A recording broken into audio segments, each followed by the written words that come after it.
So students, after completing AS equals AD approach, now we are discussing about S equals I approach of equilibrium GDP. So let's look at equilibrium GDP as S equals I approach says equilibrium output is that level output where S is equal to I. S बोले तो बेटा savings, I बोले तो investment. अब यहाँ पर एक छोटा सा कंसेप्ट आपको ध्यान रखना है। जैसे हमने AS AD डिजायर्ड लेवल पे पढ़े, प्लान लेवल पे पढ़े, उसी तरीके से यहाँ पर जो सेविंग्स और इन्वेस्टमेंट की हम बात कर रहे हैं, सेविंग्स और इन्वेस्टमेंट की बात कर रहे हैं, वो प्लान या डिजायर्ड लेवल पे होना चाहिए। इस हिसाब से इकोनॉमिक्स में बेटा दो तरीके के सेविंग्स और इन्वेस्टमेंट चलते हैं। एक होता है बेटा एक्स आंटे सेविंग और एक ex ante savings and ex ante investment. दूसरा होता है ex post saving and ex post investment. Ex ante का मतलब होता है डिजायर्ड या प्लान लेवल्स। इकोनॉमी को फुल इकोनॉमी या फुल इक्विलिब्रियम पे सर्कुलेट करने के लिए कितना प्लान या डिजायर्ड कंसेप्ट होना चाहिए है एएस का, एडी का, सी का, आई का, वो सब एक्स आंटे में देखा जाता है। तो देखिएगा एक्स आंटे सेविंग का मतलब है डिजायर्ड या प्लान सेविंग्स और एक्स आंटे इन्वेस्टमेंट का होता है डिजायर्ड या प्लान इन्वेस्टमेंट। जबकि दूसरा जो कंसेप्ट इसमें जुड़ा होता है वो होता है एक्स पोस्ट सेविंग और एक्स इन्वेस्टमेंट का। एक्स पोस्ट सेविंग का मतलब है एक्चुअल सेविंग्स जो की जा रही है और दूसरा है ex post investment, that is इसका मतलब होता है एक्चुअल इन्वेस्टमेंट जो किया जा रहा है या किया गया। अब ये दोनों कंसेप्ट हम तब डिटेल करते हैं जब सेविंग्स और इन्वेस्टमेंट हम एक्चुअल लेवल पे पढ़ेंगे, तब वो पढ़ा जाएगा बेटा नेशनल इनकम अकाउंटिंग। जब हम नेशनल इनकम के टॉपिक्स पढ़ेंगे तो वहां सेविंग्स और इनकम के रियल फिगर लिए जाते हैं या एक्चुअल फिगर लिए जाते हैं। जबकि हम जीडीपी जब पढ़ रहे हैं, इक्विलिब्रियम जीडीपी पढ़ रहे हैं, एएस इक्वल्स एडी पढ़ रहे हैं, तो एएस इक्वल्स एडी भी डिजायर्ड या प्लान लेवल पे पढ़ा गया था, तो यहाँ पर भी प्लान के डिजायर्ड लेवल पे पढ़ा जाएगा। उस समय हम सेविंग्स और इन्वेस्टमेंट को क्या बोलते हैं, ex ante saving and ex ante investment. तो ex ante savings must be equal to ex ante investment, ये हमारी एस इक्वल्स आई अप्रोच है। अब इसका शेड्यूल बनाना बेटा बहुत आसान है। देखिएगा ये आपका y वही डेटा लिया जो पिछले शेड्यूल में लिया था हमने। ये आपका y with a gap of 20, ये आपका c with a gap of 10 and c बारस 30 जो हमने पहले डिस्कस किया था।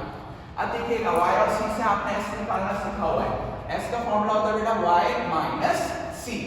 तो 0 minus 30 you will have a negative 30। इसका रीजन ये है कि इनकम से भी ज्यादा आप कंजम्पशन कर रहे हो तो सेविंग्स नेगेटिव आएगी, और सेविंग्स नेगेटिव आ रही है यानी या तो आप पास्ट सेविंग्स का यूज कर रहे हो कंजम्पशन के लिए या फिर लोन लेके सेविंग कंजम्पशन कर रहे हो।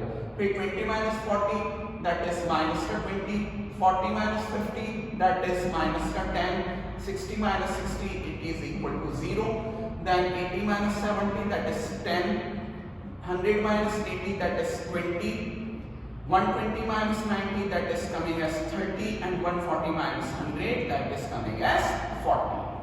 अब देखिएगा आप अगर इसमें दो बातें ध्यान देखें तो एक तो ये है कि y इक्वल c इस जगह हो रहा है और जीरो सेविंग्स उस जगह हो रही है। इससे पहले जितना भी लेवल चल रहा होगा उसमें y will be smaller than c, ये हम पिछले चैप्टर में पढ़ चुके हैं, और इसी वजह से नेगेटिव सेविंग्स हो रही होगी।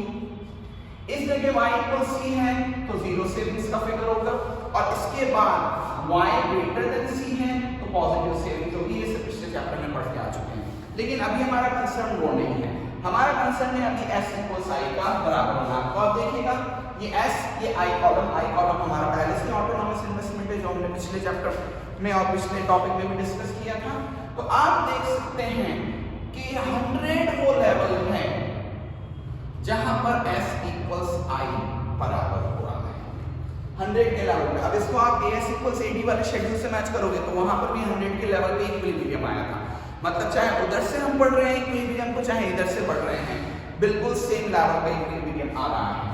इससे ऊपर जितना भी केस चल रहा है, अब इससे ऊपर जितना भी केस चल रहा है बेटा उसमें आप देखेंगे कि s और i में i इज ग्रेटर, एंड इसके बाद जितना भी कंसेप्ट चल रहा है बेटा उसमें s is smaller than i।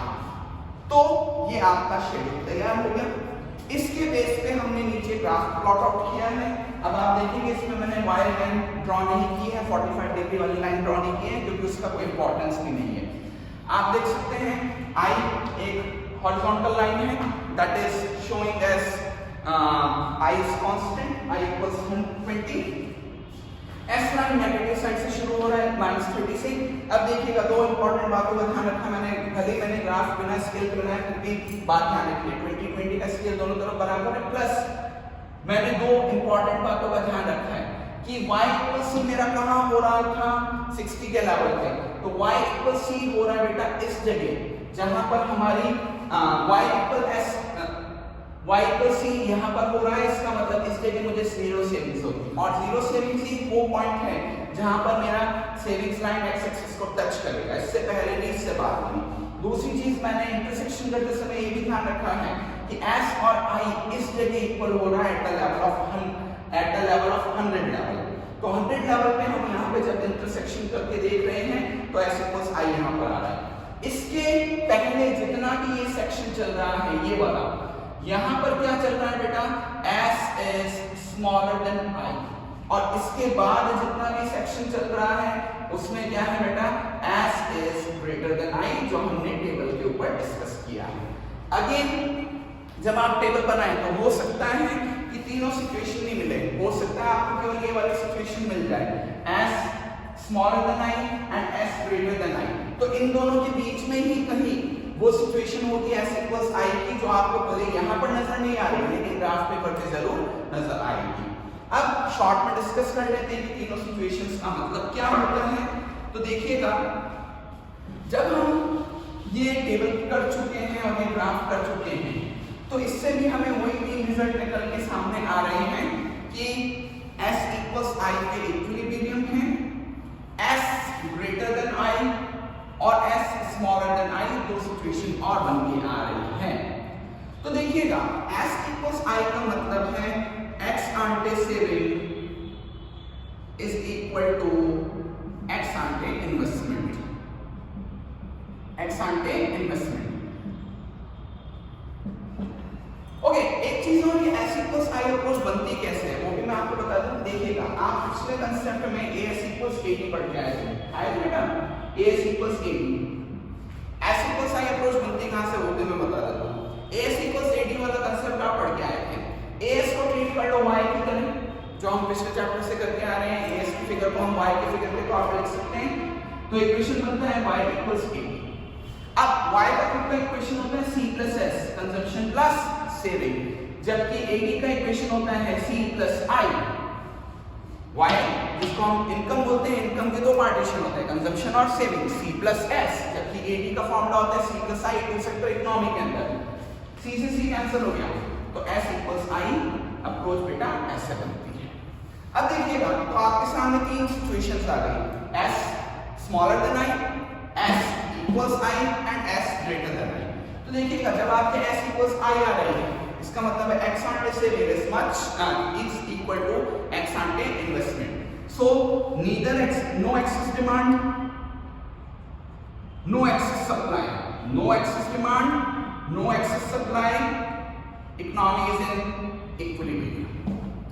जबकि जब s और i में i ग्रेटर आ रहा है, आप देख सकते हैं कि i किस तरफ जाता है बेटा, ad की साइड जा रहा है, और s किस तरफ आता है, as की तरफ आता है। तो इसको अगर हम as और ad वाले सेक्शन की तरह प्लॉट करें तो as और ad में ad बड़ा है, ad बड़ा होने का मतलब बेटा हमने डिस्कस किया था एक्सेस डिमांड है, एक्सेस डिमांड का मतलब क्या होगा कि प्लांट स्टॉक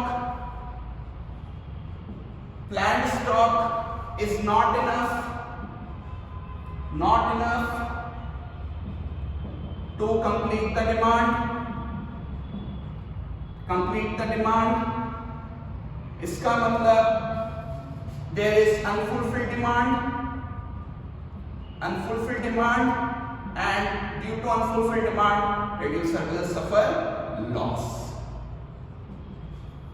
जबकि s greater than i आ रहा है, s किस तरफ आता है बेटा, as की साइड आता है, s कहां से निकला था, as की तरफ, और ad कहां से निकला था, ad की तरफ से निकला था i, यानी अगर हम इसको माने तो as greater than ad आ रहा है, यानी ये केस है बेटा एक्सेस सप्लाई का।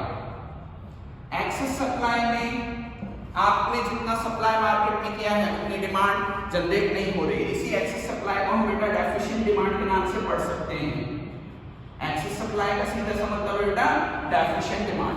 तो एक्सेस सप्लाई का मतलब है कि you are having unsold stock, आपके पास जितना स्टॉक आपने कंपाइल करके रखा हुआ है, आपने अरेंज करके रखा हुआ है, that is not going to sold completely, यानी you will face again loss due to unsold stock और लैक ऑफ डिमांड।